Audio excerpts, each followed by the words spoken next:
Meu nome é Helena, tenho 68 anos e hoje vou contar uma história que guardei em segredo por quase 15 anos. Uma história que destruiu minha família, meu casamento de 30 anos e me transformou na mulher que muitos consideraram a pior da cidade. Não conto isso para me justificar. Aos 68 anos, aprendi que não existem justificativas para alguns erros. Conto porque acredito que minha dor pode evitar que outras mulheres cometam os mesmos equívocos que cometi. Sou de Porto Alegre, formada em letras pela UFRGS. Sempre fui uma mulher que prezava pela família, pela moral, pela aparência respeitável. Casei aos 20 anos com Roberto, um engenheiro civil 10 anos mais velho. Homem trabalhador, honesto, que me deu uma vida confortável e estável. Não foi um casamento de paixão avassaladora, mas sim de companheirismo sólido, daqueles que antigamente se chamava de casamento bem feito. Roberto já era viúvo quando nos conhecemos. Tinha um filho de 8 anos, o Gabriel. Eu me tornei mãe daquele menino como se fosse meu próprio sangue. Nos primeiros anos de casamento, não conseguimos ter filhos biológicos juntos. Então, toda a minha energia maternal se voltou para o Gabriel. Ele me chamava de mãe. Eu o tratava como filho. E nossa relação era genuinamente amorosa e saudável. Durante 25 anos, fomos uma família normal. Roberto trabalhava muito, viajava bastante a serviço.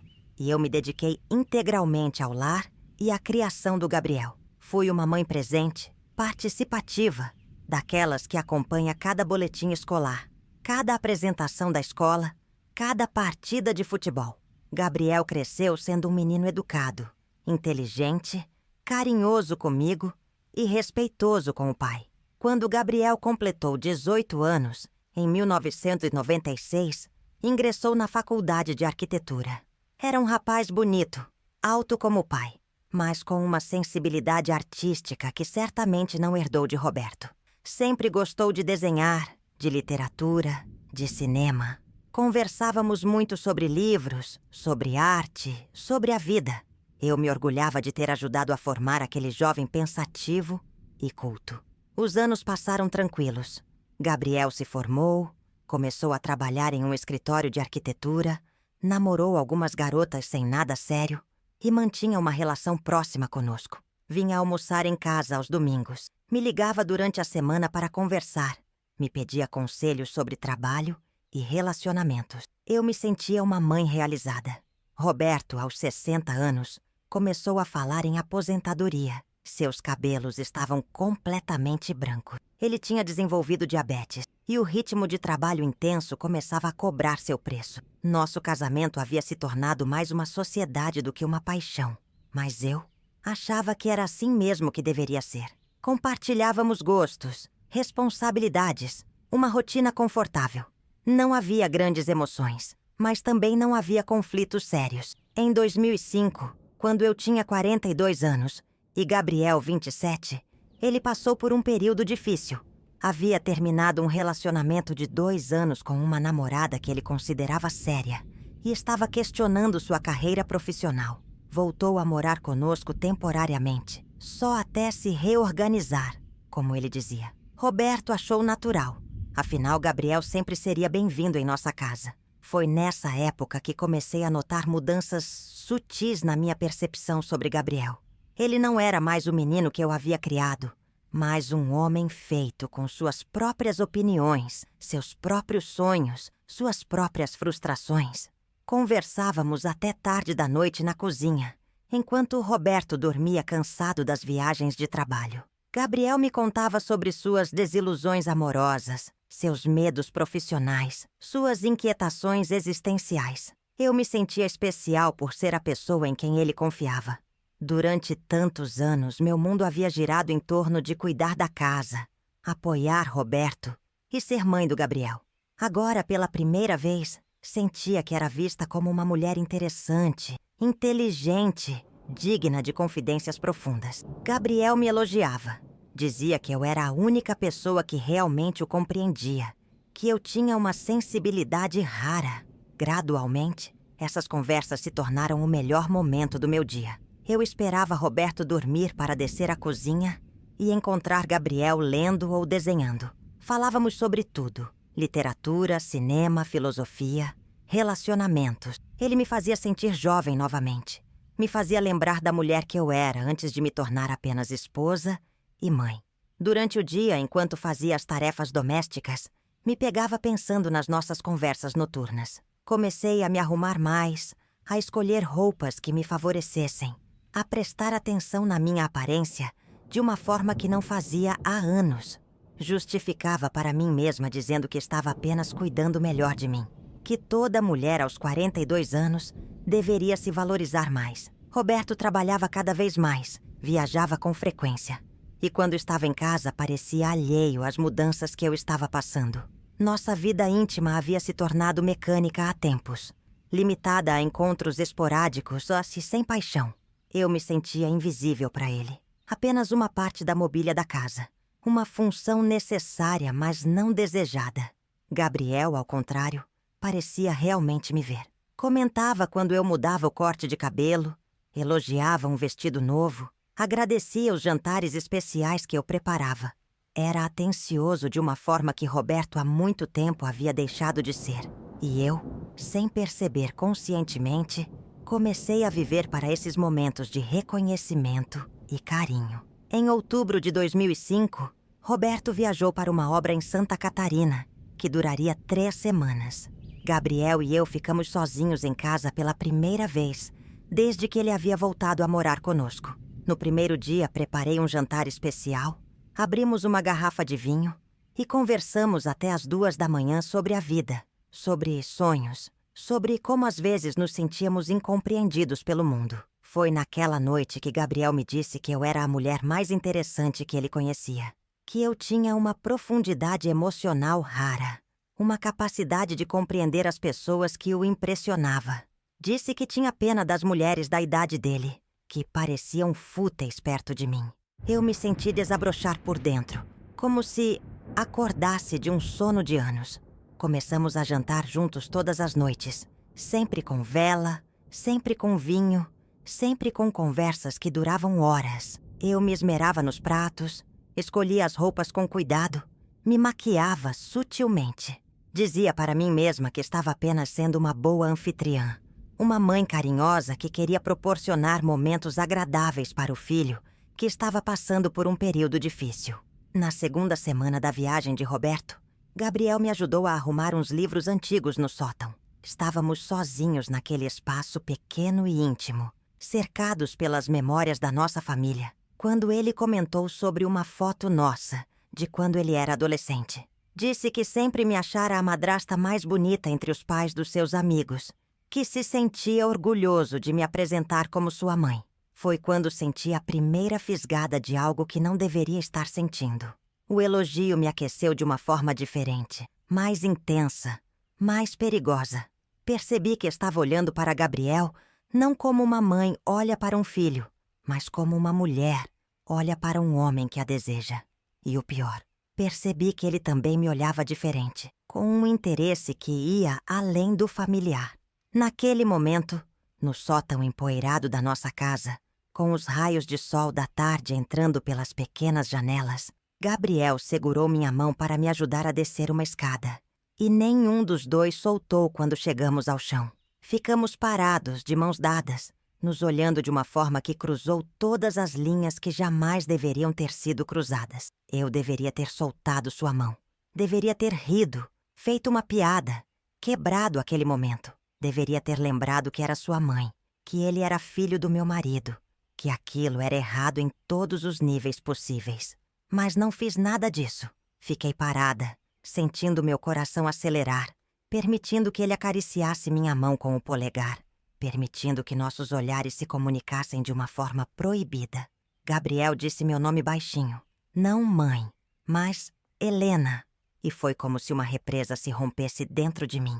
25 anos de vida respeitável, de moral inabalável, de princípios sólidos, desmoronaram em questão de segundos. Eu estava ali, aos 42 anos, me sentindo como uma adolescente apaixonada pela primeira vez. Quando Roberto voltou da viagem, 3 dias depois, eu era uma mulher completamente diferente. Não tinha acontecido nada além daquele momento no sótão, Mas internamente eu já havia cruzado uma linha invisível. Comecei a viver uma vida dupla. Durante o dia era a esposa dedicada e a mãe carinhosa. Durante a noite, era a mulher que sonhava com algo impossível e proibido. Gabriel também mudou. Tornou-se mais atencioso comigo, mais próximo fisicamente. Um abraço que durava alguns segundos a mais. Uma mão no ombro quando passava por trás da minha cadeira. Olhares que se sustentavam além do necessário. Desenvolvemos uma linguagem não verbal, uma intimidade perigosa que acontecia debaixo do nariz de Roberto, que não percebia nada. Comecei a me sentir terrivelmente culpada, mas ao mesmo tempo viciada naquela adrenalina, naquele sentimento de estar vivendo algo intenso e secreto. Era como se eu tivesse acordado de um sono de décadas e finalmente me sentisse viva novamente. Cada olhar trocado com Gabriel era como uma droga. Cada momento de proximidade me deixava eufórica e desesperada ao mesmo tempo. Durante os meses seguintes, nossa relação se intensificou gradualmente. Criamos desculpas para ficar sozinhos. Ele me ajudava com compras no supermercado. Eu o acompanhava em consultas médicas. Inventávamos compromissos que nos permitiam sair juntos. Sempre em lugares públicos, sempre mantendo as aparências, mas vivendo uma tensão sexual e emocional que crescia a cada dia. Roberto não desconfiava de nada. Para ele, eu continuava sendo a esposa perfeita. E Gabriel, o filho respeitoso e carinhoso. Nossos jantares em família se tornaram uma tortura para mim. Sentada entre os dois homens mais importantes da minha vida. Amando um como marido e desejando o outro de uma forma que me envergonhava profundamente. Eu sabia que estava caminhando para um precipício, mas me sentia incapaz de parar. Tentei algumas vezes me afastar de Gabriel. Ser mais seca, mais distante, mas ele percebia imediatamente e vinha conversar comigo, preocupado, carinhoso, e eu derretia novamente. Ele tinha o poder de me fazer sentir especial, desejada, viva de uma forma que eu não experimentava há anos. Em março de 2006, 6 meses depois daquele primeiro momento no sótão, Gabriel conseguiu um emprego melhor e anunciou que iria se mudar para um apartamento próprio. Senti como se o mundo fosse desabar. A ideia de não tê-lo mais perto todos os dias me desesperava de uma forma irracional. Foi quando cometi meu primeiro erro grave. Disse para ele, num momento de desespero, que sentiria muito sua falta, que nossa casa não seria a mesma sem ele. Gabriel me olhou daquele jeito intenso, que só ele sabia fazer, e disse que também sentiria muito minha falta, que eu era a pessoa mais importante da vida dele. Perguntou se eu gostaria de ajudá-lo a decorar o apartamento novo, que queria minha opinião sobre tudo. Meu gosto refinado para deixar o lugar bonito e acolhedor. Claro que aceitei. Durante as tardes em que Roberto trabalhava, Gabriel e eu íamos à loja de móveis. Escolhíamos cortinas, comprávamos objetos de decoração para o apartamento dele. Eram momentos de cumplicidade total, onde nos comportávamos como um casal, onde eu fingia para mim mesma que aquilo era natural e inocente. No dia da mudança, ajudei Gabriel a arrumar suas coisas. Roberto estava viajando novamente, então passei o dia todo no apartamento novo, organizando a cozinha, arrumando o quarto, fazendo aquele lugar se tornar um lar. Quando chegou a noite, Gabriel preparou um jantar para me agradecer pela ajuda, e nós comemoramos sua nova fase de vida. Ali, naquele apartamento que eu havia ajudado a criar, bebendo vinho e conversando sobre o futuro, a tensão finalmente se tornou insuportável. Gabriel me disse que estava apaixonado por mim há meses, que tentou lutar contra esse sentimento, mas não conseguia mais. Disse que eu era tudo o que ele sempre procurou numa mulher, que nossa conexão era única, especial, verdadeira. Eu deveria ter saído dali imediatamente. Deveria ter lembrado meu casamento, minha família, meus princípios. Deveria ter pensado nas consequências devastadoras que aquilo poderia trazer. Mas não fiz nada disso. Porque, pela primeira vez em décadas, senti que era amada de verdade, desejada intensamente, vista como uma mulher completa e fascinante. Naquela noite de março de 2006, aos 43 anos, cometi o erro que mudaria minha vida para sempre. Correspondi ao beijo de Gabriel. Permiti que ele me tocasse. Permiti que nossa relação cruzasse definitivamente a linha do proibido. E pela primeira vez em anos, me senti completamente viva, completamente mulher, completamente apaixonada. O que aconteceu naquela noite no apartamento de Gabriel foi o início de um período da minha vida que hoje reconheço como o mais intenso e o mais destrutivo que já vivi. Durante os meses seguintes, mergulhei completamente numa paixão que era, ao mesmo tempo, a coisa mais maravilhosa e mais terrível que já havia experimentado. Gabriel se tornou minha obsessão. Eu pensava nele o tempo todo. Contava os minutos para nossos encontros. Vivia cada segundo entre nossas reuniões como se estivesse apenas existindo, esperando voltar a viver de verdade. Nunca havia experimentado uma paixão tão avassaladora, tão total, tão consumidora. Aos 43 anos descobri o que significava realmente amar alguém com cada fibra do meu ser. Nossos encontros aconteciam no apartamento dele, sempre nas tardes em que Roberto estava trabalhando. Eu inventava compromissos. Consulta médica, compras especiais, visita a uma amiga imaginária. Gabriel também adequou seus horários para que pudéssemos nos ver, sem levantar suspeitas. Desenvolvemos uma rotina clandestina que funcionava com a precisão de um relógio suíço. Eram encontros que duravam algumas horas, mas que pareciam minutos preciosos demais para serem desperdiçados. Conversávamos muito. Fazíamos amor com uma intensidade que eu nunca havia experimentado. Planejávamos nosso futuro impossível. Gabriel me fazia sentir como se eu fosse a mulher mais desejável do mundo. Como se nossa diferença de idade fosse irrelevante. Como se nosso amor pudesse superar qualquer obstáculo. Ele me dizia que nunca havia se conectado com alguém como se conectava comigo. Que as mulheres da idade dele pareciam crianças, perto da minha profundidade emocional. Dizia que eu era sua alma gêmea, a pessoa que ele estava destinado a encontrar, independentemente das circunstâncias complicadas que nos cercavam. E eu acreditava em cada palavra, porque queria desesperadamente acreditar. Em casa com Roberto me tornei uma atriz consumada. Continuava sendo a esposa aparentemente perfeita. Cozinhava suas comidas favoritas, cuidava da casa impecavelmente. Ouvia seus relatos sobre trabalho com atenção simulada. Mas por dentro, estava vivendo uma vida completamente diferente. Cada beijo que dava em Roberto parecia uma traição a Gabriel. Cada noite que dormia ao lado do meu marido, sonhava estar nos braços do meu amante. A culpa era terrível, mas a paixão era mais forte. Eu me justificava dizendo que Roberto e eu não tínhamos um casamento de amor verdadeiro há anos, que ele estava mais interessado no trabalho do que em mim, que eu merecia ser feliz depois de décadas de abnegação. Inventava argumentos para tornar meu comportamento moralmente aceitável, mas no fundo sabia que estava vivendo uma mentira gigantesca. Gabriel também parecia consumido pela nossa relação. Ele havia parado de namorar outras mulheres. Dizia que não conseguia se interessar por ninguém mais, depois de ter experimentado o que era amar uma mulher de verdade. Falava sobre mim com uma adoração que me deixava eufórica e aterrorizada ao mesmo tempo. Era como se eu fosse uma deusa para ele, uma criatura perfeita e inatingível que havia se tornado sua por algum milagre.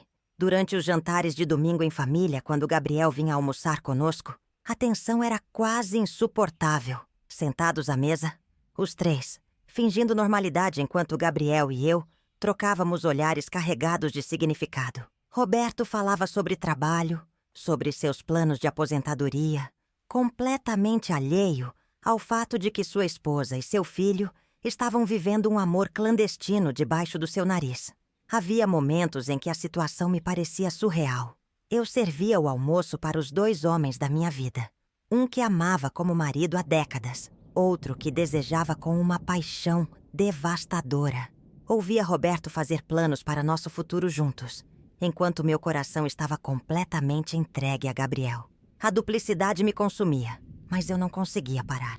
Em setembro de 2006, 6 meses depois do início da nossa relação física, Gabriel começou a pressionar para que saíssemos do esconderijo. Ele queria que contássemos a verdade para Roberto, que enfrentássemos as consequências, que assumíssemos publicamente nosso amor.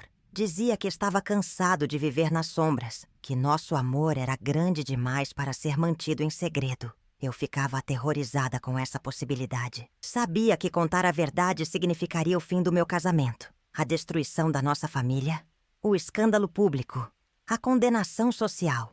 Porto Alegre ainda era uma cidade conservadora, e uma mulher que abandonasse o marido pelo enteado seria vista como o pior tipo de pessoa.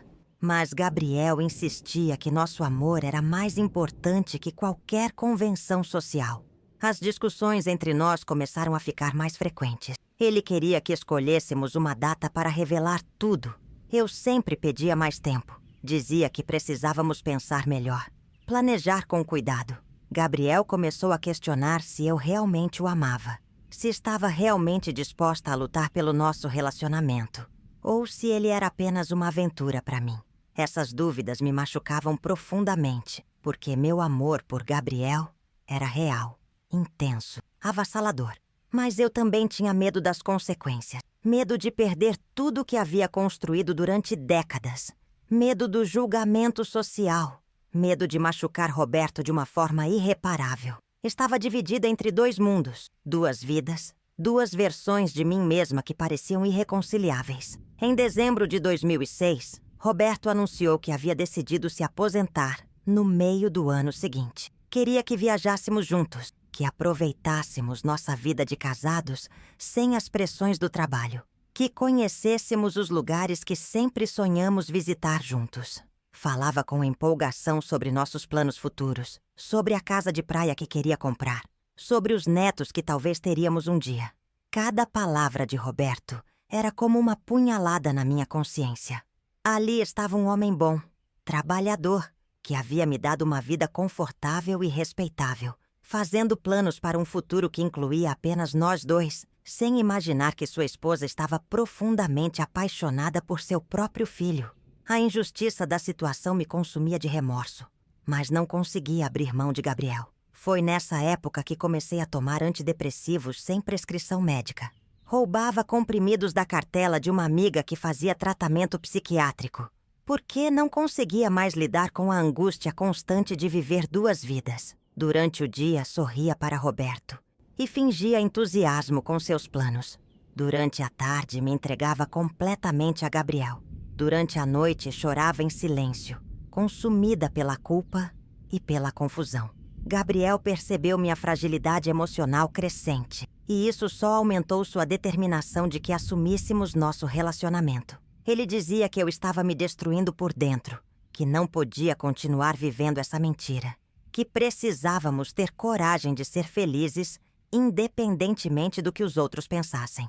Sua insistência era ao mesmo tempo um alívio e uma pressão insuportável. No Natal de 2006, durante a ceia em família, olhei para Roberto servindo o peru, contando histórias engraçadas do trabalho, sendo o marido carinhoso de sempre, e senti uma onda devastadora de culpa e amor confuso. Ali estava o homem que me deu estabilidade, respeito, uma vida digna por décadas. E, ao mesmo tempo, Gabriel estava sentado do outro lado da mesa, me olhando com aqueles olhos cheios de amor e desejo, representando tudo que eu sempre sonhei que o amor verdadeiro poderia ser. Naquela noite, depois que Roberto dormiu, desci à cozinha e encontrei Gabriel esperando por mim, como havia se tornado nosso costume. Mas desta vez, ele tinha uma expressão determinada que me assustou. Disse que não aguentava mais aquela situação, que precisávamos tomar uma decisão definitiva. Ou contávamos tudo para Roberto no ano novo, ou ele se mudaria de Porto Alegre para não ter que continuar vivendo aquela mentira. O ultimato me desesperou. A possibilidade de perder Gabriel me parecia insuportável, mas a ideia de contar tudo para Roberto me aterrorizava ainda mais. Passei a virada do ano de 2006 para 2007 num estado de pânico total, tomando remédios para dormir, inventando dores de cabeça constantes, incapaz de tomar a decisão que mudaria tudo para sempre. Em janeiro de 2007, depois de semanas de discussões intensas, Gabriel e eu chegamos a um acordo temporário. Adiaríamos a revelação até março, depois do aniversário de Roberto. Isso me daria alguns meses para me preparar psicologicamente, para pensar numa forma menos traumática de contar a verdade, para talvez encontrar uma maneira de minimizar o sofrimento que causaríamos. Esses 2 meses foram os mais intensos da nossa relação. Sabendo que nosso tempo secreto estava contado, vivemos cada encontro como se fosse o último.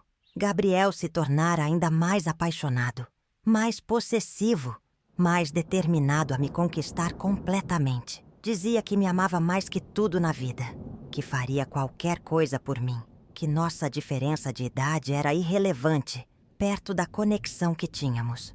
Eu também me entreguei completamente àquela paixão final.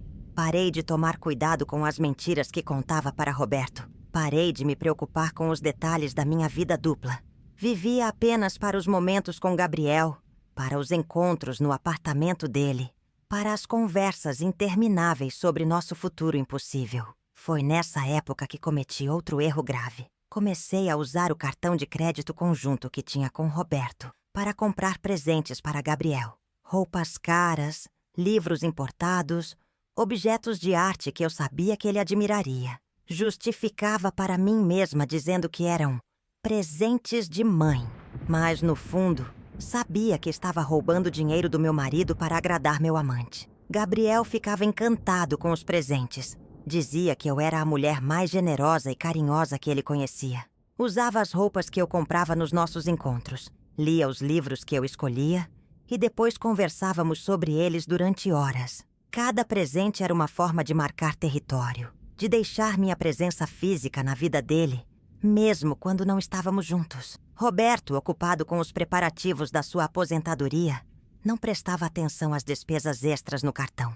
Confiava em mim completamente, como sempre confiou durante nossos 27 anos de casamento. Essa confiança cega me machucava ainda mais, porque sabia que estava abusando dela de todas as formas possíveis. Em fevereiro de 2007, um mês antes da data limite que tínhamos estabelecido para contar tudo, Roberto me surpreendeu com uma proposta inesperada. Havia comprado passagens para uma viagem de 15 dias à Europa. Nosso sonho antigo que sempre adiávamos por causa do trabalho dele. Queria que viajássemos em abril, logo depois da aposentadoria oficial, para celebrar uma nova fase das nossas vidas. A alegria genuína no rosto de Roberto quando me mostrou as passagens foi como um soco no estômago. Ali estava meu marido, planejando um futuro romântico para nós dois, gastando suas economias para me proporcionar uma viagem especial, sem imaginar que eu estava planejando abandoná-lo pelo próprio filho. A crueldade da situação me deixou fisicamente doente. Naquela noite, contei para Gabriel sobre a viagem de Roberto. Esperava que ele ficasse com ciúmes, que me pedisse para cancelar, que reafirmasse nossos planos de assumir o relacionamento. Mas a reação dele me surpreendeu e me assustou. Gabriel ficou furioso. Não comigo, mas com a situação toda. Disse que não aguentava mais me dividir com Roberto, que estava cansado de ser o amante secreto, que queria ser o único homem da minha vida. Foi a primeira briga realmente séria que tivemos. Gabriel me acusou de não ter coragem de lutar pelo nosso amor, de preferir a segurança do casamento à intensidade do que vivíamos juntos. Disse que talvez eu não o amasse de verdade, que talvez fosse apenas uma mulher entediada procurando emoção. Suas palavras me machucaram profundamente, porque tocaram nos meus medos mais íntimos sobre mim mesma. Saí do apartamento dele naquela noite, chorando desesperadamente, sentindo que havia perdido o grande amor da minha vida por covardia. Cheguei em casa e encontrei Roberto assistindo televisão tranquilamente, esperando para me contar sobre outros detalhes da viagem que ele havia planejado com tanto carinho. A diferença entre os dois homens, um me oferecendo segurança e companheirismo, outro me oferecendo paixão e intensidade, me deixou completamente perdida. Nos dias seguintes, Gabriel não atendeu meus telefonemas nem respondeu minhas mensagens. Eu estava desesperada, incapaz de me concentrar em qualquer coisa, inventando desculpas cada vez mais elaboradas para sair de casa e tentar encontrá-lo. Roberto percebeu que eu estava estranha. Perguntou se eu estava doente, se precisava ir ao médico. Sua preocupação genuína só aumentava minha culpa e meu desespero.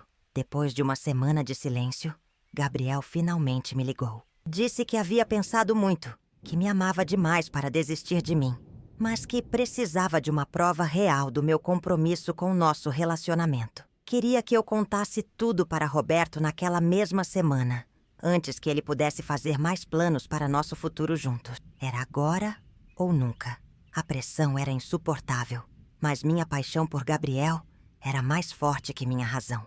Marcamos para nos encontrar no dia 15 de março de 2007, numa quinta-feira que ficaria marcada na minha memória para sempre. Seria o dia em que eu contaria tudo para Roberto, o dia em que destruiria meu casamento, minha família, minha vida respeitável de décadas. O dia 15 de março de 2007 amanheceu cinzento e chuvoso, como se o tempo refletisse o estado da minha alma.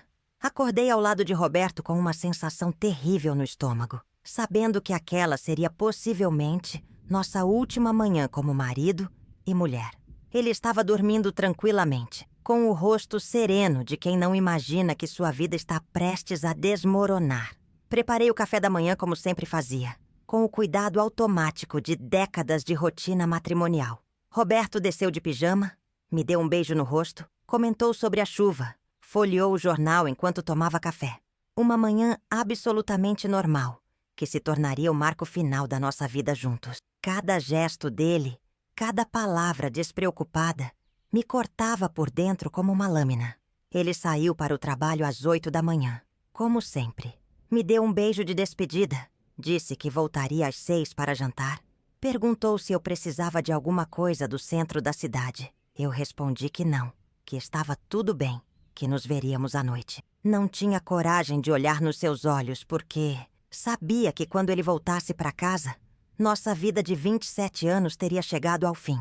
Às 10 horas, Gabriel chegou. Havíamos combinado que ele estaria presente quando eu contasse tudo para Roberto, que enfrentaríamos a situação juntos. Ele estava nervoso, mas determinado. Dizia que finalmente poderia ser honesto sobre seus sentimentos, que não aguentava mais fingir ser apenas o filho respeitoso diante do pai. Passamos o dia inteiro na nossa casa, esperando Roberto voltar. Gabriel me ajudou a preparar um jantar especial. Lasanha, o prato favorito de Roberto, como se uma refeição caprichada pudesse amenizar o impacto da bomba que estávamos prestes a explodir. Conversamos pouco, cada um perdido nos próprios pensamentos sobre como seria a nossa vida dali em diante. À tarde, tentei ensaiar as palavras que diria para Roberto. Como se conta para um marido que sua esposa se apaixonou pelo próprio filho? Como se explica que 27 anos de casamento foram destruídos por uma paixão impossível? Não havia forma suave, não havia palavras certas para uma traição tão completa e devastadora. Qualquer coisa que eu dissesse soaria como a pior crueldade. Gabriel percebeu meu desespero crescente e tentou me acalmar.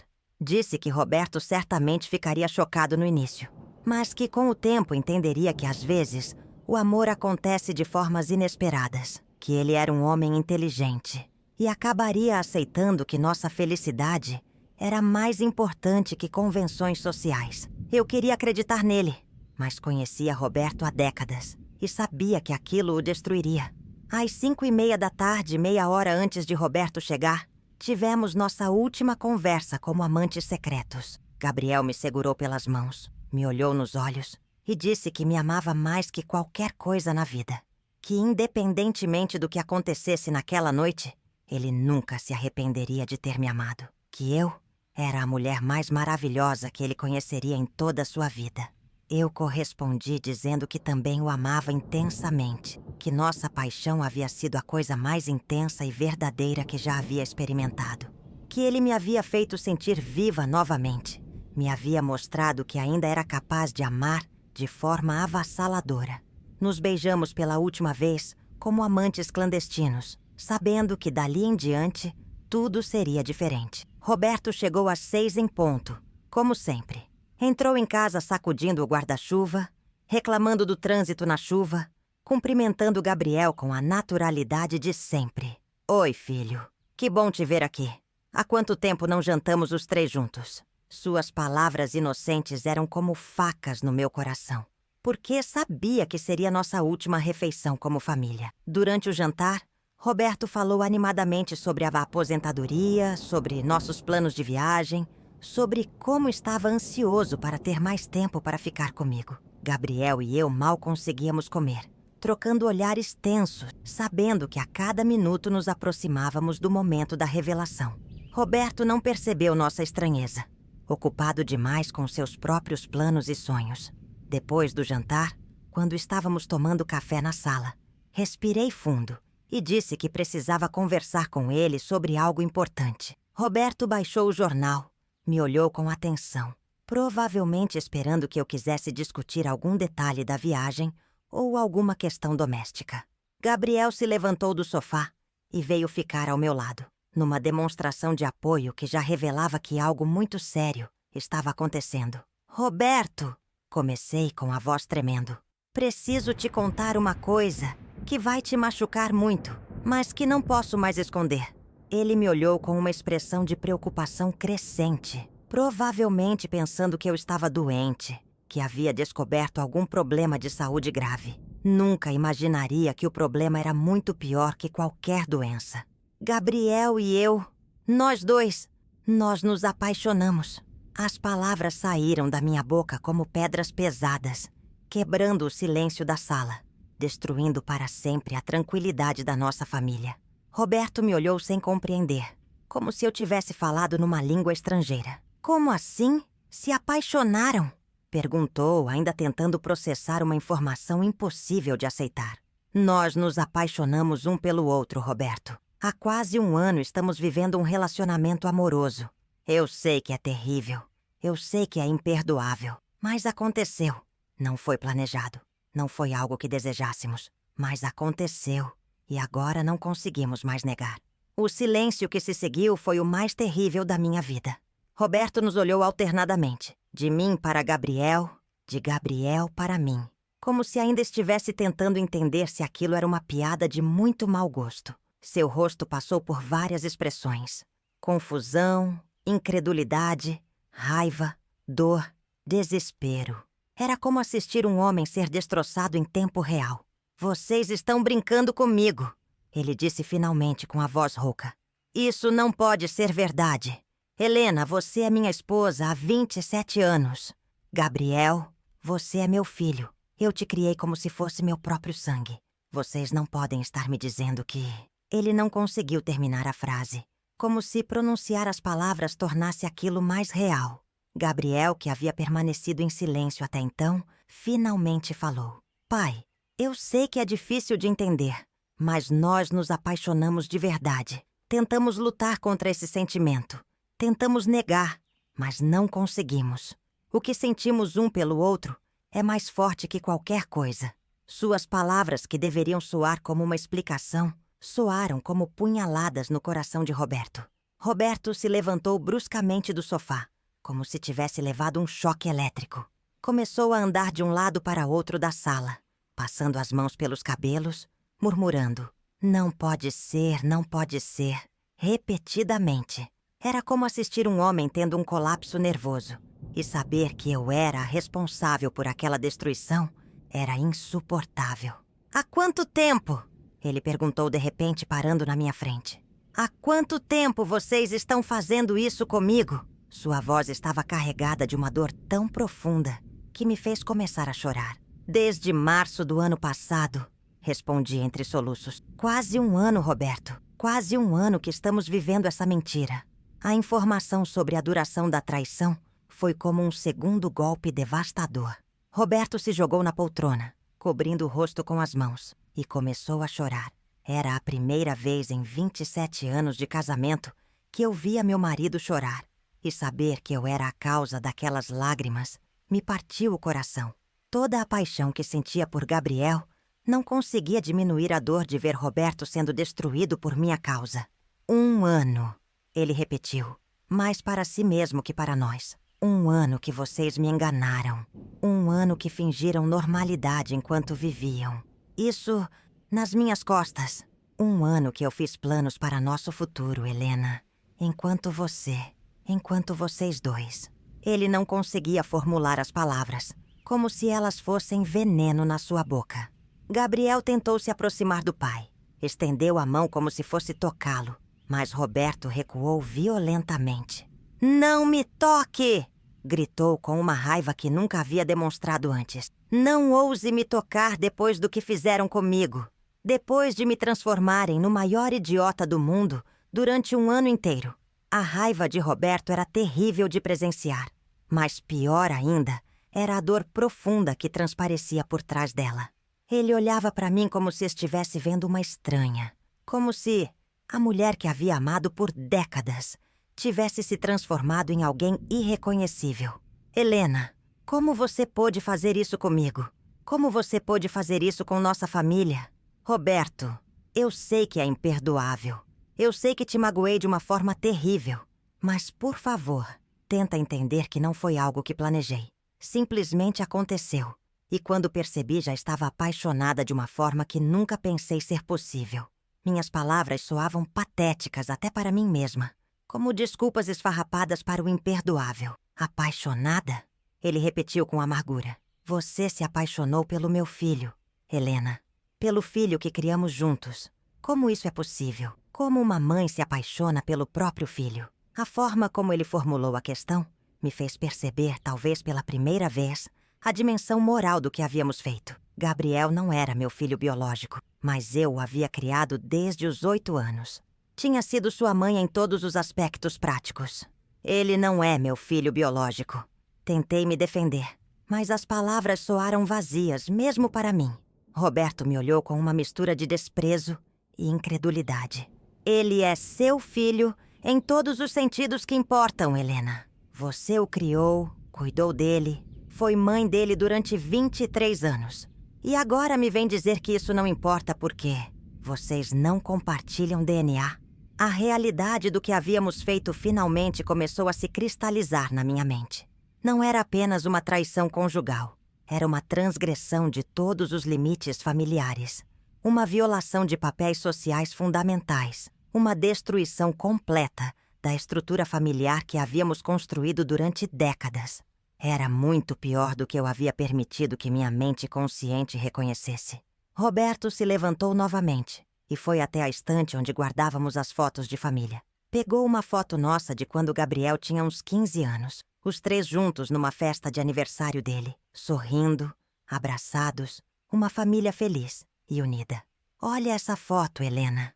Olha como éramos felizes. Olha como você sorri para ele como uma mãe orgulhosa. Sorri para um filho. E agora me diz que durante todos esses anos você estava... O quê? Esperando ele crescer para se apaixonar por ele? Não foi assim, Roberto! Gritei desesperada. Isso só aconteceu no ano passado, quando ele voltou a morar aqui. Nunca houve nada inadequado antes. Nunca olhei para ele de forma diferente enquanto ele era criança ou adolescente. Foi algo que aconteceu quando ele já era adulto, quando a convivência se tornou diferente. E isso torna menos nojento? Roberto perguntou com uma frieza que me gelou o sangue. Você acha que o fato de ter esperado ele ser adulto torna isso aceitável? Você continua sendo a mulher que o criou, Helena. Independentemente de quando começou, você traiu não apenas nosso casamento, mas toda a estrutura da nossa família. Gabriel, que havia ficado em silêncio durante grande parte da discussão, finalmente tentou defender nossa relação. Pai, eu sei que é chocante. Eu sei que é difícil de aceitar. Mas o que sentimos um pelo outro é real. É amor verdadeiro. Não é algo sujo ou nojento. Nós nos conectamos de uma forma única, especial. Cala a boca! Roberto explodiu. Não quero ouvir sobre sua conexão especial com minha esposa. Não quero ouvir sobre como vocês se conectaram enquanto eu trabalhava como um idiota para sustentar esta família. Você é meu filho, Gabriel. Pelo menos era. Não sei mais o que você é depois do que fizeram. A rejeição de Roberto a Gabriel era quase tão dolorosa quanto sua raiva comigo. Durante 27 anos, eles haviam mantido um relacionamento de pai e filho sólido, respeitoso, carinhoso. Ver tudo isso sendo destruído por nossa paixão egoísta me fez perceber que as consequências dos nossos atos iam muito além do nosso próprio sofrimento. Roberto voltou a se sentar, mas agora havia uma determinação fria na sua postura. Eu quero que vocês saiam da minha casa, disse com uma voz controlada que era mais assustadora que seus gritos anteriores. Quero que peguem suas coisas e saiam. Não consigo mais olhar para vocês. Não consigo mais estar no mesmo ambiente que vocês. Roberto, por favor, tentei argumentar. Podemos conversar. Podemos encontrar uma forma de resolver isso sem destruir tudo. Podemos tentar terapia de casal. Podemos... Ele me interrompeu com um gesto brusco da mão. Terapia de casal? Helena, você se apaixonou pelo meu filho. Não existe terapia para isso. Não existe resolver isso. Existe apenas o fim de tudo que construímos juntos. A finitude das suas palavras me atingiu como um raio. Durante meses, eu havia romantizado nossa revelação, imaginando que talvez Roberto, sendo um homem inteligente e moderno, pudesse eventualmente compreender e aceitar nossa situação. Mas, confrontada com a realidade da sua dor e revolta, percebi que havia sido ingênua ao extremo. Algumas traições são imperdoáveis. Alguns limites não podem ser cruzados sem consequências definitivas. E você, Roberto se voltou para Gabriel. Você que eu criei como filho, que me chamava de pai, que recebia meu amor e minha proteção. Como você pôde fazer isso comigo? Como você pôde me olhar nos olhos durante todos esses meses, sabendo que estava dormindo com minha esposa? Gabriel começou a chorar, finalmente compreendendo a magnitude da traição que havia cometido contra o homem que o havia criado. Pai, eu não queria te magoar. Tentei lutar contra esse sentimento, mas Roberto o interrompeu novamente. Não me chame de pai. Você perdeu o direito de me chamar de pai. Um filho não faz isso com o próprio pai. A rejeição definitiva de Roberto a Gabriel foi como um golpe final na estrutura familiar que estávamos destruindo. Em poucas horas, Gabriel havia perdido não apenas a figura paterna que tinha há 2 décadas, mas também toda a sua identidade como membro daquela família. Tudo por causa de uma paixão que agora, sob a luz crua da realidade, parecia muito menos romântica e muito mais destrutiva. Vocês têm 1 semana para sair da minha casa, Roberto anunciou, se levantando novamente. Vou ficar num hotel durante esses dias para não ter que vê-los. Quando eu voltar, quero que tenham levado todas as suas coisas e desaparecido da minha vida. Ele pegou as chaves do carro e se dirigiu para a porta. E Helena, pode cancelar nossa viagem para a Europa. Pode cancelar todos os nossos planos. Pode cancelar nosso casamento. A semana seguinte à revelação foi um pesadelo que jamais esquecerei. Roberto cumpriu sua palavra e não voltou para casa, deixando Gabriel e eu sozinhos naquele espaço que de repente havia se tornado hostil e carregado de memórias dolorosas. Cada cômodo da casa contava a história da família que havíamos destruído. As fotos sorridentes na parede da sala, os presentes de aniversário acumulados ao longo dos anos, os móveis que havíamos escolhido juntos como uma família feliz. Paradoxalmente, aqueles primeiros dias deveriam ter sido o momento mais feliz da nossa relação. Finalmente podíamos estar juntos abertamente, sem mentiras, sem encontros escondidos, sem a angústia constante do segredo. Mas em vez de libertação, sentíamos apenas o peso esmagador das consequências dos nossos atos. A felicidade que havíamos imaginado se transformou numa culpa sufocante e numa tristeza profunda. Gabriel tentava se mostrar forte por mim. Dizia que tudo ficaria bem, que construiríamos uma vida nova e feliz longe dali. Mas eu percebia que ele estava destroçado por dentro. A rejeição total de Roberto, do homem que ele considerava pai há mais de 20 anos, havia sido um golpe devastador na sua identidade e autoestima. Ele havia perdido não apenas um pai, mas toda a sua história familiar. Nos primeiros 2 dias, tentei consertar as coisas de alguma forma. Liguei para Roberto inúmeras vezes, mas ele não atendia.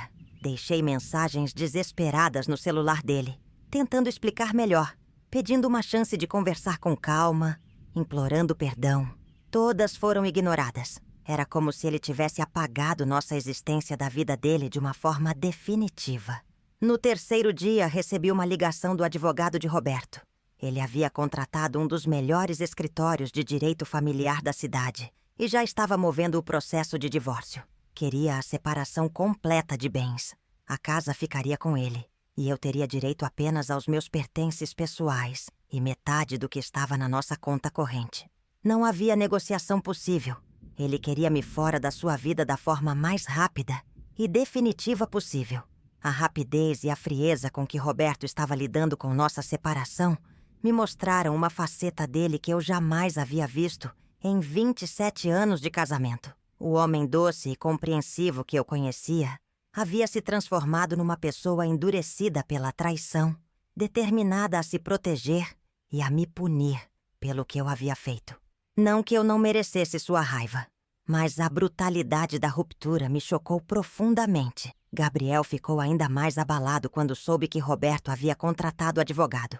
A realidade legal do que estava acontecendo tornou tudo mais concreto, mais definitivo. Não era apenas uma briga familiar que poderia ser resolvida com tempo e conversa.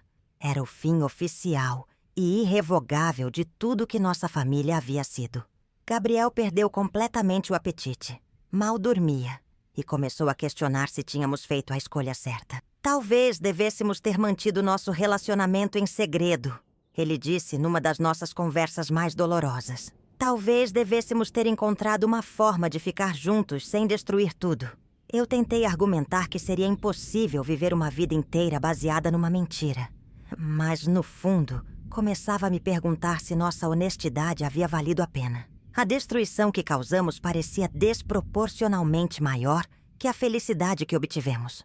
No quarto dia, começaram os telefonemas dos amigos e familiares. Roberto havia contado para algumas pessoas próximas sobre nossa traição, e a notícia se espalhara rapidamente. Minha irmã me ligou chorando, dizendo que não conseguia acreditar no que eu havia feito, perguntando como eu pude destruir meu casamento por uma loucura dessas. Amigos de décadas pararam de atender minhas ligações.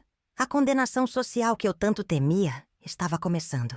O que mais me machucou foram as reações das esposas dos amigos de Roberto. Mulheres que eu considerava minhas amigas há anos me trataram como se eu fosse uma predadora perigosa. Uma delas chegou a me dizer que eu era nojenta e que nunca mais queria me ver perto da família dela. A velocidade com que fui transformada de respeitável esposa em pária social foi devastadora. Gabriel também enfrentou o ostracismo social. Amigos que conhecia há anos pararam de falar com ele quando souberam da nossa relação. No trabalho, colegas que antes o respeitavam começaram a tratá-lo com frieza e desconfiança. A reputação profissional que ele havia construído estava sendo manchada pelo escândalo familiar. Alguns clientes cancelaram projetos, alegando questões éticas, que todos sabiam se referir à nossa situação. No sexto dia, aconteceu o que mais temia. Gabriel começou a demonstrar arrependimento explícito pelo que havíamos feito. Durante uma discussão particularmente dolorosa sobre nosso futuro, ele disse que talvez tivéssemos cometido o maior erro das nossas vidas, que talvez nossa paixão não fosse forte o suficiente para compensar tudo o que havíamos perdido, que talvez ele devesse tentar se reconciliar com Roberto e implorar perdão. A possibilidade de perder Gabriel depois de ter destruído meu casamento por ele me desesperou completamente. Tivemos nossa primeira briga realmente séria, onde eu o acusei de covardia e ele me acusou de ter sido irresponsável ao não considerar todas as consequências das nossas ações. Foi quando percebi que nossa paixão, invencível, estava se desfazendo sob a pressão da realidade. No sétimo e último dia antes do retorno de Roberto, tentamos fazer as pazes e planejar nosso futuro longe de Porto Alegre. Gabriel havia conseguido uma transferência para a filial de São Paulo da empresa onde trabalhava, e eu poderia tentar recomeçar minha vida numa cidade grande, onde ninguém conhecesse nossa história. Parecia uma solução razoável, mas no fundo, sabíamos que estávamos fugindo, não construindo uma vida nova. Naquela última noite na casa que havia sido meu lar por quase 3 décadas, não consegui dormir. Andei pelos cômodos escuros, lembrando de todos os momentos felizes que havia vivido ali. O Natal de 2003, quando Gabriel nos surpreendeu com uma árvore gigante. O aniversário de 50 anos de Roberto, quando fizemos uma festa surpresa no jardim. As tardes tranquilas, lendo na varanda, enquanto Roberto cuidava das plantas. Cada lembrança era uma punhalada no peito, porque sabia que nunca mais teria momentos como aqueles. Havia trocado 27 anos de estabilidade, companheirismo e respeito mútuo por uma paixão que, sob a luz crua da realidade, começava a parecer mais uma obsessão destrutiva do que amor verdadeiro. Mas já era tarde demais para voltar atrás. As palavras haviam sido ditas, as pontes haviam sido queimadas, a família havia sido destruída. Na manhã seguinte, Gabriel e eu colocamos nossas coisas no carro e saímos de casa antes de Roberto voltar. Deixei uma carta para ele em cima da mesa da cozinha, pedindo perdão mais uma vez, tentando explicar que nunca havia sido minha intenção machucá-lo, que ele sempre seria uma das pessoas mais importantes da minha vida. Sabia que provavelmente ele jogaria a carta fora sem ler, mas precisava tentar uma última comunicação. O trajeto até São Paulo foi silencioso e melancólico. Gabriel dirigia concentrado, perdido em seus próprios pensamentos, e eu olhava pela janela a paisagem que se afastava, sentindo que estava deixando para trás não apenas uma cidade, mas toda uma vida. Éramos dois fugitivos da nossa própria consciência, carregando o peso de uma traição que havia destruído muito mais do que imaginávamos. Quando chegamos a São Paulo no apartamento pequeno e impessoal que Gabriel havia alugado, finalmente caiu a ficha de que nossa nova vida seria construída sobre os escombros da anterior. Não tínhamos amigos ali, não tínhamos família, não tínhamos história. Éramos apenas dois estranhos numa cidade estranha, unidos por uma paixão que começava a se revelar insuficiente para sustentar todo o peso das consequências que carregávamos. Nos primeiros meses em São Paulo, tentamos desesperadamente ser felizes. Gabriel se esforçava para demonstrar que nossa mudança havia valido a pena. Planejava programas românticos, dizia constantemente que me amava e que tudo ficaria bem. Eu também me esforçava para parecer satisfeita com nossa nova vida, para mostrar que não me arrependia da escolha que havíamos feito juntos. Mas por baixo da superfície forçosamente otimista, ambos lidávamos com uma tristeza profunda e uma culpa que não desaparecia. Gabriel sentia falta do pai mais do que imaginara possível. Roberto havia sido sua principal referência masculina desde os 8 anos, e perdê-lo de forma tão abrupta e definitiva foi um trauma do qual ele nunca se recuperou completamente. Começou a beber mais que o normal, a ter pesadelos, a demonstrar sinais de depressão. Eu, por minha vez, sentia falta não apenas de Roberto como marido, mas de toda a vida que havíamos construído juntos. Sentia falta dos amigos, da casa, da rotina estabelecida, da sensação de pertencer a uma comunidade. Em São Paulo, era apenas mais uma mulher de meia-idade tentando recomeçar a vida numa metrópole indiferente. A solidão era sufocante, mesmo tendo Gabriel ao meu lado. 6 meses depois da mudança, recebemos a notícia que temíamos. Roberto havia finalizado o divórcio. Os papéis chegaram pelo correio, frios e oficiais, encerrando legalmente 27 anos de casamento. Quando abri o envelope e vi meu nome mudado de volta para solteira, chorei por horas. Era o fim definitivo de um capítulo da minha vida. E por mais que tentasse me convencer do contrário, sentia que havia sido o capítulo mais importante. Gabriel tentou me consolar. Disse que agora éramos livres para nos casarmos oficialmente, que poderíamos construir nossa própria família, ter nosso próprio futuro. Mas suas palavras soavam vazias para ambos. A paixão que nos havia consumido 1 ano antes estava se transformando numa convivência cada vez mais difícil, carregada de culpa, arrependimento e a constante sensação de que havíamos cometido um erro irreparável. Foi nessa época que comecei a ter crises de pânico. Acordava no meio da noite suando frio, com o coração disparado, sentindo que ia morrer. As crises aconteciam principalmente quando sonhava com Roberto ou com nossa vida anterior. Era como se meu corpo fosse rejeitando a vida que estava vivendo. Como se minha própria biologia soubesse que eu havia feito escolhas terríveis. Gabriel também começou a mostrar sinais de instabilidade emocional. Chorava com frequência, principalmente quando bebia. falando sobre como sentia a falta do pai, como se arrependia de ter destruído aquela relação. Várias vezes o encontrei bêbado na sala, olhando fotos antigas da nossa família no celular, murmurando pedidos de perdão para fotos de Roberto. Nossa vida sexual, que havia sido tão intensa e apaixonada, começou a definhar. Era difícil manter a paixão quando ambos estávamos consumidos pela culpa e pela depressão.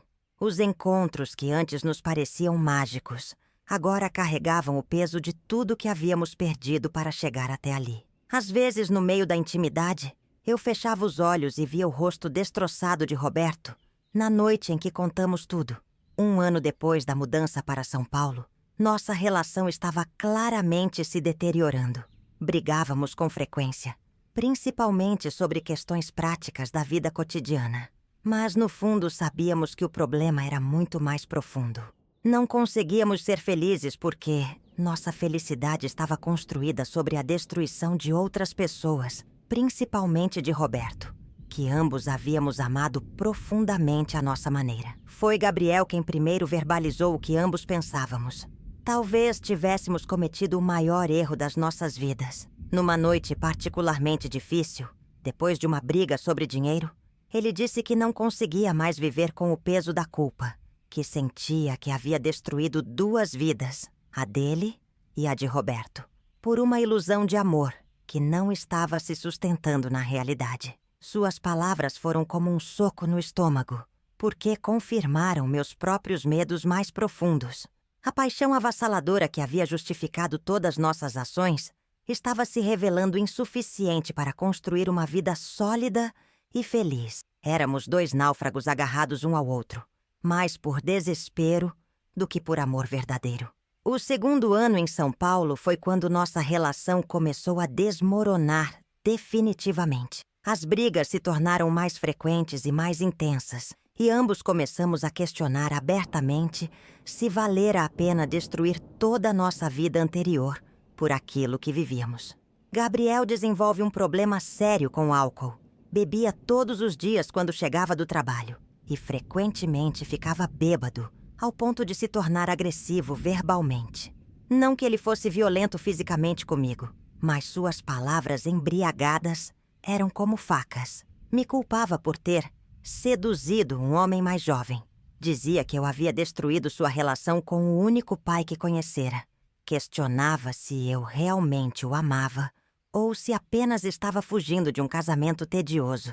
Cada acusação continha uma parcela de verdade que me machucava profundamente. Eu também não estava sendo uma companheira fácil. A depressão havia se instalado definitivamente na minha vida, e eu passava dias inteiros na cama, incapaz de cuidar da casa ou de mim mesma.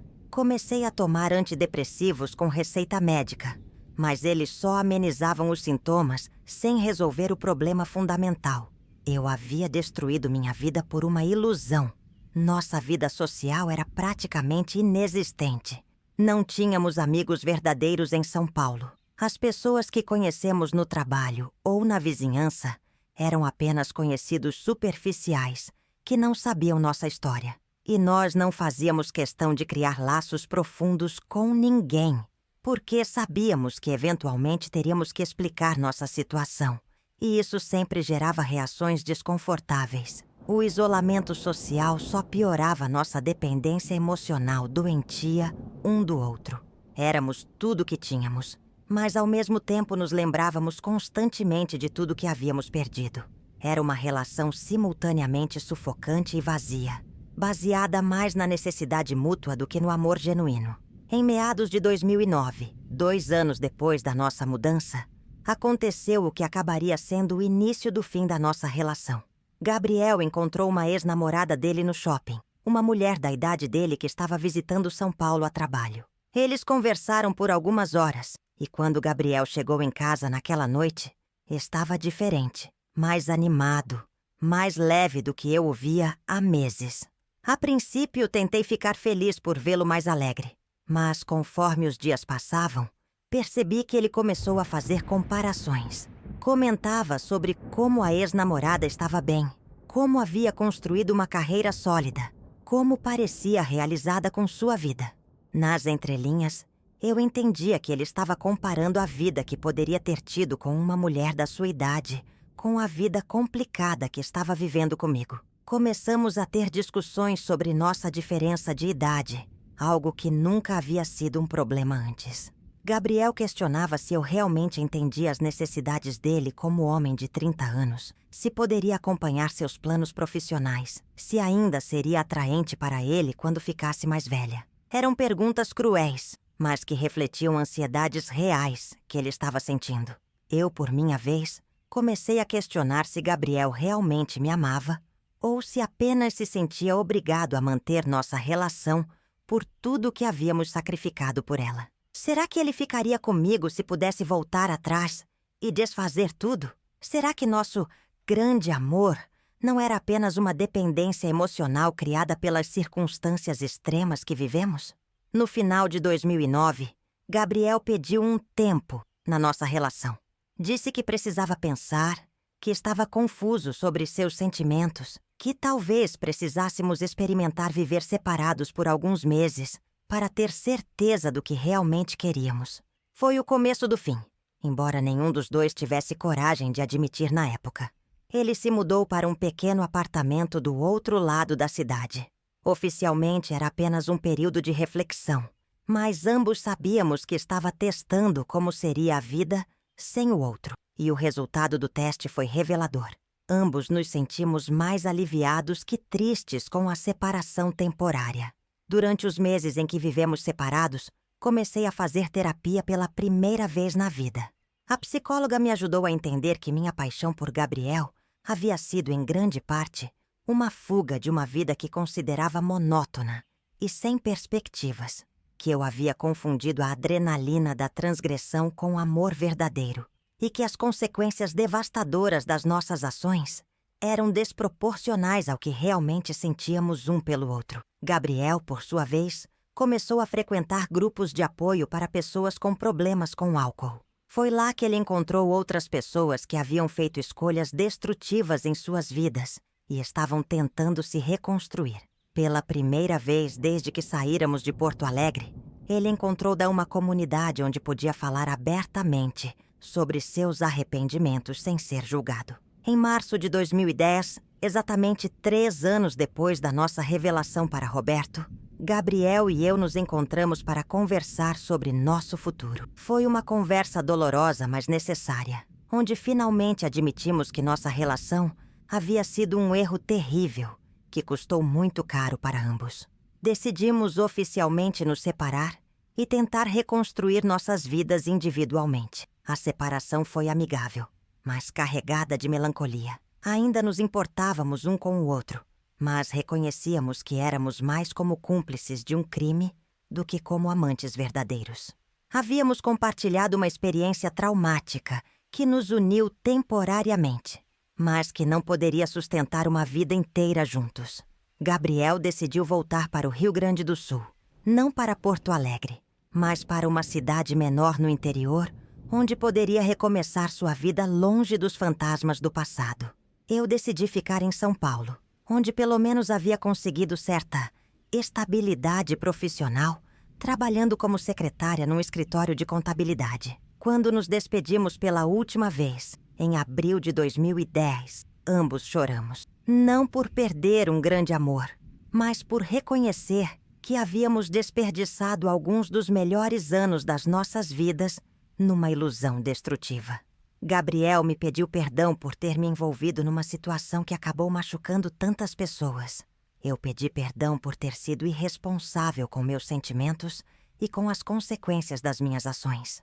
Nos meses seguintes à separação definitiva, mergulhei numa depressão profunda.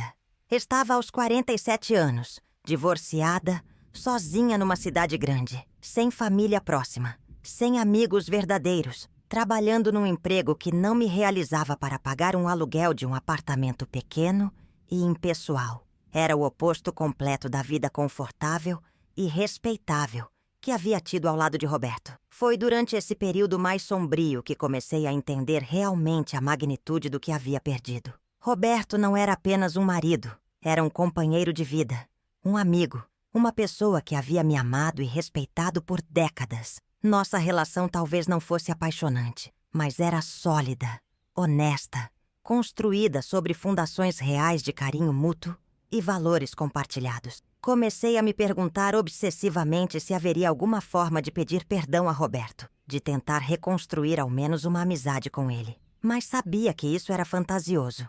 Algumas traições são imperdoáveis, e o que eu havia feito estava definitivamente nessa categoria. Ele havia deixado claro que queria que eu desaparecesse completamente da sua vida. Durante 2011 e 2012, passei por um período de reconstrução pessoal, lento e doloroso. A terapia me ajudou a entender os padrões de comportamento que me levaram a tomar decisões tão destrutivas. Descobri que sempre havia tido uma tendência a romanticizar situações impossíveis, a confundir drama com paixão, a buscar intensidade emocional em lugares inadequados. Também aprendi sobre os conceitos de amor maduro versus paixão adolescente. Minha relação com Roberto, percebi, era um exemplo de amor maduro, baseado em respeito, companheirismo, crescimento mútuo ao longo dos anos. Minha paixão por Gabriel era paixão adolescente, baseada em idealização, transgressão, intensidade emocional sem substância real. Gradualmente comecei a reconstruir uma vida simples, mas honesta em São Paulo. Fiz alguns amigos no trabalho. Voltei a ler livros. Comecei a fazer caminhadas no parque perto de casa. Não era uma vida espetacular, mas era uma vida real. Sem mentiras, sem traições, sem o peso constante da culpa que havia carregado por anos. Em 2013, 6 anos depois da nossa revelação, recebi um telefonema inesperado de Gabriel. Ele havia se casado com uma mulher da sua idade no interior do Rio Grande do Sul. Estava esperando seu primeiro filho e queria me contar pessoalmente. Disse que havia encontrado a paz fazendo uma vida simples e honesta, longe das complicações do passado. A conversa foi estranhamente libertadora para ambos. Gabriel parecia genuinamente feliz pela primeira vez desde que o conheci como adulto. Havia encontrado uma forma de construir uma família saudável, baseada em fundações sólidas, sem os fantasmas do passado assombrando seu presente. Me disse que às vezes ainda pensava em nosso período juntos, como um pesadelo do qual havia acordado. Eu o parabenizei sinceramente pela nova vida que havia construído. Era reconfortante saber que pelo menos um de nós havia conseguido se reconstruir completamente, encontrar a felicidade numa relação saudável e apropriada. Gabriel merecia essa segunda chance, e fiquei genuinamente feliz que ele a tivesse aproveitado. Depois dessa conversa, comecei a pensar mais seriamente na possibilidade de tentar encontrar Roberto para pedir perdão. Não para tentar reconquistar alguma coisa. Essa porta havia se fechado para sempre. Mas para assumir responsabilidade pelos meus atos e oferecer as desculpas que ele merecia receber. Era uma questão de honra pessoal, de tentar fazer ao menos uma coisa certa, depois de tantos erros. Em 2014, contratei um detetive particular para localizar Roberto. Descobri que ele ainda morava em Porto Alegre, na mesma casa onde havíamos vivido juntos. Mas havia se casado novamente com uma mulher alguns anos mais nova. Segundo o relatório, parecia ter reconstruído sua vida de forma satisfatória. Mantinha uma rotina tranquila de aposentado e evitava qualquer menção ao período em que foi casado comigo. A informação sobre o novo casamento de Roberto foi simultaneamente um alívio e uma punhalada. Alívio porque sabia que ele havia conseguido encontrar felicidade novamente, que não havia permanecido sozinho e amargurado por causa da minha traição. Punhalada porque confirmou definitivamente que eu havia sido completamente apagada da sua vida, substituída por alguém que poderia oferecer a ele o que eu não soube dar. Decidi não tentar contato direto com Roberto. Seria egoísmo da minha parte perturbar a paz que ele havia encontrado apenas para aliviar minha própria culpa. Ele havia seguido em frente, construído uma nova vida, e merecia que essa vida permanecesse intocada pelos fantasmas do passado. Em vez disso, escrevi uma carta longa, detalhada, assumindo completa responsabilidade pelos meus atos e pedindo perdão por toda a dor que havia causado. Não era uma carta que esperava resposta. Era um ato de contrição pessoal, uma forma de reconhecer oficialmente o mal que havia feito. Enviei a carta através do advogado dele, pedindo apenas que fosse entregue, sem expectativa de qualquer tipo de comunicação de volta. Nunca soube se Roberto leu minha carta. Seu advogado confirmou a entrega, mas não houve nenhuma resposta. E estava tudo bem assim. O importante era que eu havia feito o que podia para assumir responsabilidade pelos meus atos, para reconhecer publicamente que ele havia sido profundamente injustiçado por alguém que deveria tê-lo protegido e respeitado. Os anos que se seguiram foram de crescimento pessoal gradual, mas consistente. Continuei na terapia. Aprendi a lidar com minha tendência a romantizar situações inadequadas. Desenvolvi relacionamentos de amizade saudáveis pela primeira vez em décadas. Não tentei nenhum relacionamento romântico. Sabia que precisava primeiro me tornar uma pessoa emocionalmente madura antes de envolver outra pessoa na minha vida. Em 2016, aos 53 anos, fiz uma decisão importante. Voltei a estudar. Me inscrevi numa faculdade à distância para fazer um curso de psicologia. Não porque quisesse mudar de carreira aos 50 anos, mas porque sentia a necessidade de entender melhor os mecanismos psicológicos que haviam me levado a tomar decisões tão destrutivas. Queria transformar minha experiência dolorosa em conhecimento que pudesse ajudar outras pessoas. Durante os 4 anos do curso, mergulhei no estudo das dinâmicas familiares, dos relacionamentos disfuncionais, dos padrões de comportamento que levam pessoas, aparentemente normais, a cometerem atos destrutivos. Cada matéria era como um espelho, onde podia examinar meus próprios erros com mais clareza e objetividade. Foi através dos estudos que finalmente compreendi conceitos como triangulação emocional, transgressão de limites familiares e paixão como vício comportamental. Descobri que minha história, por mais única que me parecesse na época, seguia padrões psicológicos bem documentados. Isso não diminuía minha responsabilidade, mas me ajudava a entender como prevenir que outras pessoas seguissem o mesmo caminho destrutivo. Em 2018, já formada em psicologia, comecei a trabalhar como voluntária num centro de apoio a famílias em crise. Não podia exercer a profissão oficialmente devido à minha idade e falta de experiência prática, mas podia usar meu conhecimento teórico e minha experiência pessoal para ajudar pessoas que estavam passando por situações difíceis em seus relacionamentos familiares. Foi nesse trabalho voluntário que encontrei minha verdadeira vocação tardia na vida. Descobri que tinha uma capacidade especial de conversar com pessoas que haviam cometido erros graves em suas vidas familiares, porque eu entendia por experiência própria o peso da culpa, o processo de assumir responsabilidade e o longo caminho da reconstrução pessoal. Muitas das mulheres que atendi ao longo dos anos haviam passado por situações similares à minha, não necessariamente envolvendo enteados, mas envolvendo traições que destruíram famílias, decisões impulsivas que custaram relacionamentos importantes, paixões inadequadas que resultaram em consequências devastadoras. Eu podia oferecer a elas algo que terapeutas mais jovens e sem experiência pessoal similar não podiam: a perspectiva de alguém que havia passado pelo inferno e conseguido se reconstruir do outro lado. Durante esses anos de trabalho voluntário, desenvolvi uma filosofia pessoal sobre perdão, responsabilidade e reconstrução, que me ajudou não apenas a lidar com meu próprio passado, mas também a ajudar outras pessoas. Aprendi que existem 3 tipos de perdão essenciais para esta cura: perdoar os outros, ser perdoado pelos outros e perdoar a si mesmo. E que o mais difícil, paradoxalmente, é o último. Perdoar Roberto nunca foi o problema. Ele não havia feito nada que precisasse de perdão. Ser perdoada por ele também não estava no meu controle. Ele tinha todo o direito de nunca me perdoar, e eu precisava aceitar isso. Mas perdoar a mim mesma, isso foi um trabalho de década. Um processo lento de aceitar que eu havia cometido erros terríveis, sem deixar que esses erros definissem minha identidade para sempre. Em 2020, durante a pandemia, tive muito tempo para reflexão. Estava aos 57 anos, vivendo sozinha no mesmo pequeno apartamento em São Paulo há mais de uma década, com uma rotina simples, mas satisfatória de trabalho, estudo e voluntariado.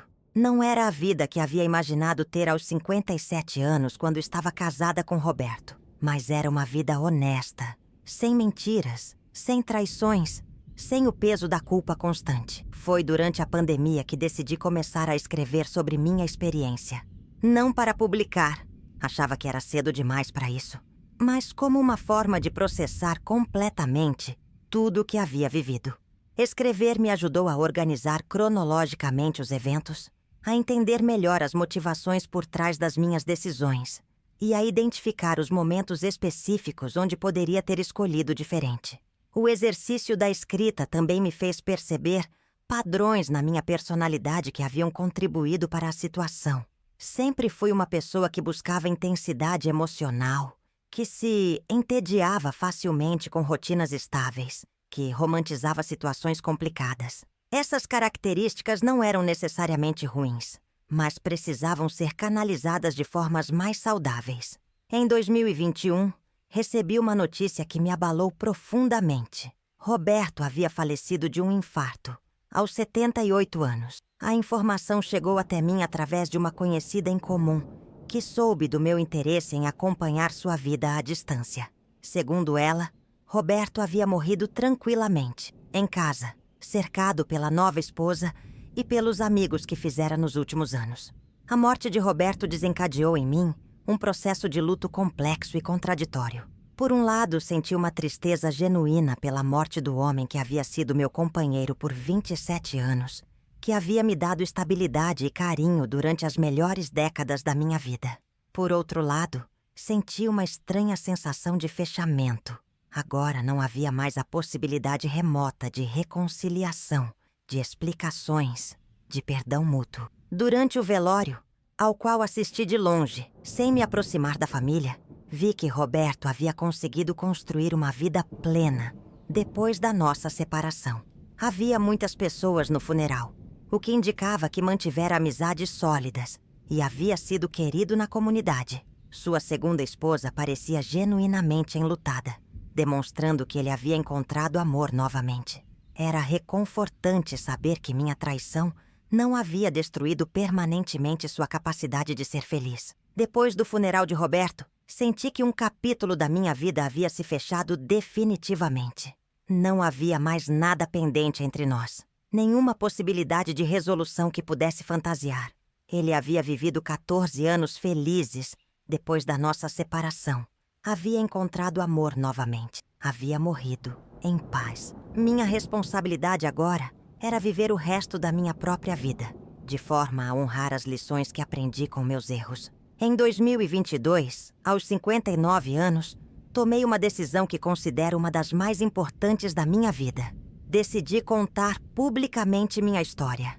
Não por exibicionismo ou busca de atenção, mas porque percebi que minha experiência poderia servir como um alerta para outras pessoas que estivessem caminhando na direção de decisões similares às minhas. Comecei escrevendo artigos para um blog sobre relacionamentos familiares, sempre sob pseudônimo, contando aspectos específicos da minha experiência, sem revelar identidades ou detalhes que pudessem identificar as pessoas envolvidas.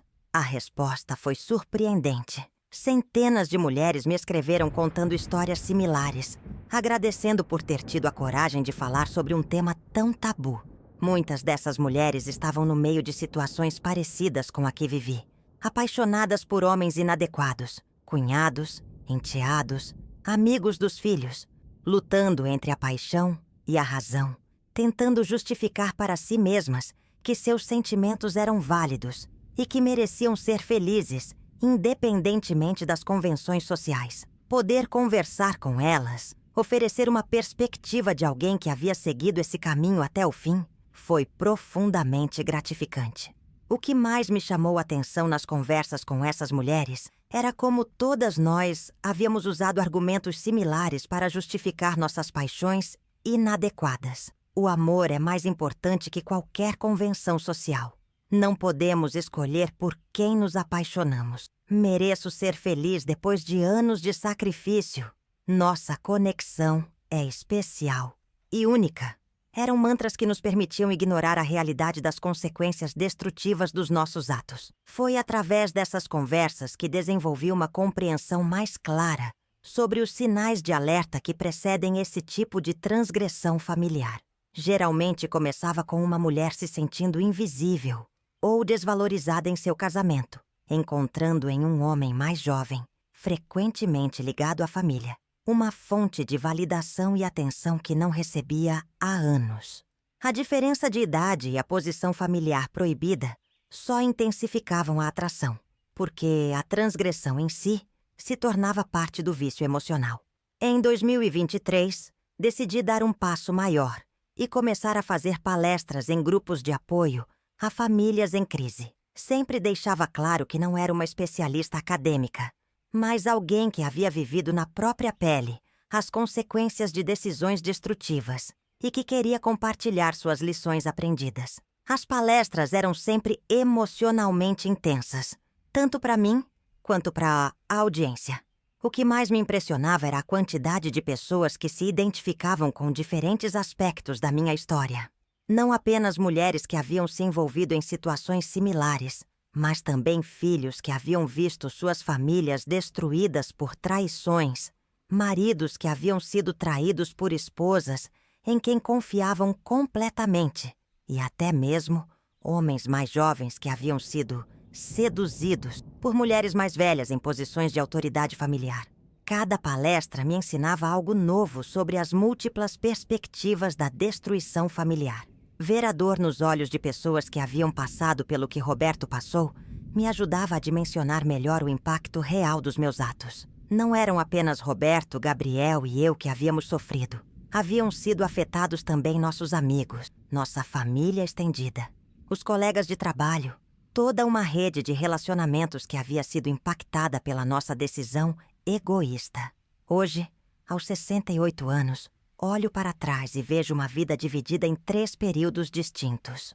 Os primeiros 44 anos, quando fui uma pessoa respeitável, que construiu uma vida sólida baseada em valores tradicionais. Os 4 anos seguintes, quando me transformei numa pessoa que não reconheço, capaz de traições e mentiras que jamais imaginei possível.